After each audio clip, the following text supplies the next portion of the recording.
Pagdating ko pa ng Mount Pac, meron pang dalawang two-way. So ang ginawa ko, sinundan ko nga yung compass ko at saka map. Yung left side yung pinili ko.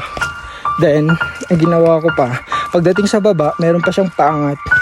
So medyo naguluhan ako. So ang ginawa ko ulit, sinundan ko ulit yung compass ko. Ayun. Binabaybay ko pa rin yung clear na daanan. Kasi yun yung turo ng mapa sa akin at saka compass. Update ko kayo guys mamaya. Grabe na yung pacing ko guys.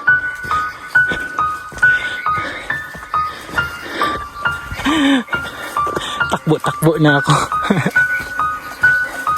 So, after an hour, narinig ko na yung mga boses ng mga kasama ko.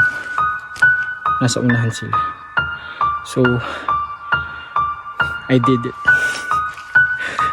Nahabol ko sila. So, thank you pala sa compass na naginamit ko at saka sa mapa. Kahabol pa rin. Dapat nga, nakapicture ako sa